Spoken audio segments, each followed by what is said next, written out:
Hujan lebat tanpa henti sejak petang Rabu mengakibatkan daerah lawas di Sarawak ditenggelami air. Kebanyakan kawasan dinaiki air setinggi 1.5 meter dan untuk mendapatkan laporannya kita bersama dengan wartawan Awani Borneo, Rudi Afendi Khalik yang bersedia di talian pada ketika ini. Rudi, kalau boleh Ya, saya. ceritakan keadaan di sana pada ketika ini, berapa kawasan perkampungan sebenarnya yang terjejas pada ketika ini? Terima kasih Najib. Okey, sebenarnya kita masih belum mendapat jumlah keseluruhan kampung-kampung yang terjejas di utara Sarawak, terutamanya di kawasan Lawas yang banyak kawasan hulu masih belum dapat laporan. Tetapi berdasarkan laporan yang dikeluarkan oleh Jawatankuasa Pengurusan Bencana Negeri Sarawak pada sekitar 11.30 pagi tadi, sekurang-kurangnya terdapat 12 kampung di kawasan Terusan dan di Bandar Lawas sendiri telah terjejas, telah ditenggelami air. Ada kawasan yang terjejas teruk seperti di Long Napir misalnya. Air masih memasuki kawasan dengan begitu deras dengan imej yang dihantarkan kepada kami, dan juga beberapa kawasan lain yang di kawasan hulu yang itu belum masih ada laporan. Dan saya difahamkan Pekan Lawas juga telah ditenggelami air pagi tadi dalam sekitar setengah meter, manakala di lapangan terbang Lawas yang menetapkan padang terbang di situ juga tidak dapat digunakan beroperasi sebabkan air yang bertakung sana telah menghadirkan lumpur yang membahayakan kepada pesawat. Berapa kalau kita lihat pusat pemindahan banjir yang telah pun dibuka setakat ini, adakah ada angkanya yang diketahui pada ketika ini?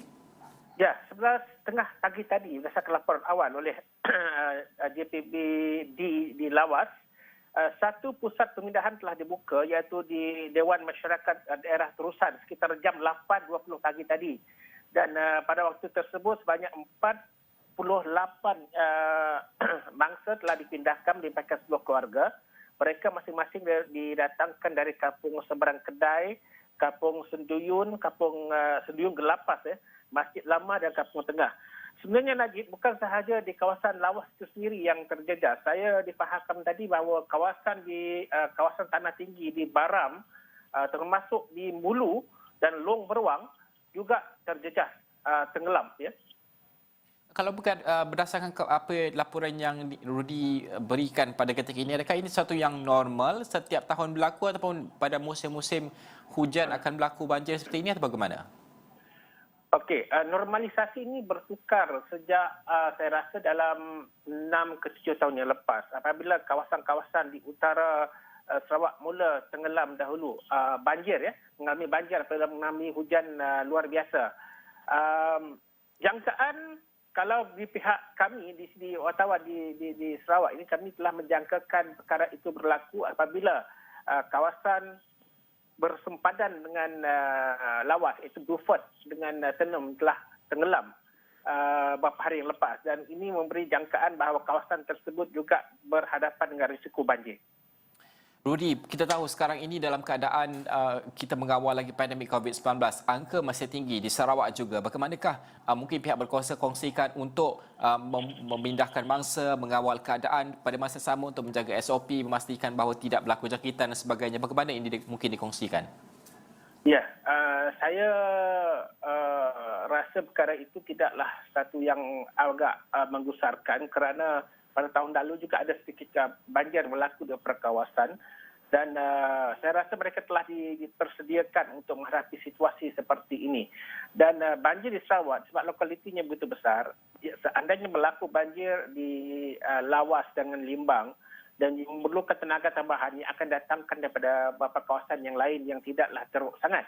Dan ketika ini biarpun dalam keadaan COVID-19 berlaku di seluruh negeri Sarawak, masih ada agensi yang boleh membantu, misalnya pihak Angkatan Tentera dan sebagainya untuk proses-proses berkaitan dengan banjir. Begitu juga dengan agensi lain dengan NGO-NGO tempatan. Jadi saya rasa perkara itu tidaklah terlampau menggusarkan. Memang kita khawatir bahawa COVID-19 agak mengancam dalam keadaan banjir seperti ini, tapi mereka akan menjadikan SOP yang jelas untuk pusat-pusat pemindahan. Seperti yang berlaku di Sabah. tambah lagi teruk because selain daripada banjir mereka juga berhadapan dengan serta kawasan berhadapan dengan kebakaran tempoh hari. Jadi mereka dapat mengawasan perkara tersebut, begitu juga dengan saya yakin berlaku di Lawas ini. Okey, terakhir sekali bagaimanakah mungkin ramalan cuaca untuk kawasan-kawasan yang terjejas pada ketika ini?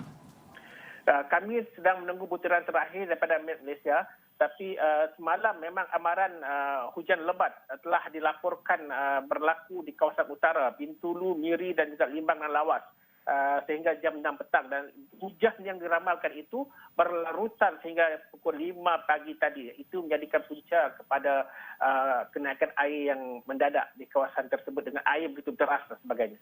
Okey, Rudy, terima kasih kerana membawakan laporan tersebut. Kami di Esrawani akan terus membawakan laporan terkini. Rudy dan juga rakan-rakan setugas yang lain akan melihat kepada kawasan-kawasan yang dinaiki air ini dan juga usaha memindahkan mangsa-mangsa yang terjejas dan bagaimanakah tahap keseriusannya pada kali ini, dan juga sudah pasti kita juga melihat bagaimanakah pihak-pihak berkuasa, pihak-pihak badan uniform yang terlibat dalam usaha menyelamat ini akan turut memastikan bahawa SOP itu terjaga dan sebagainya.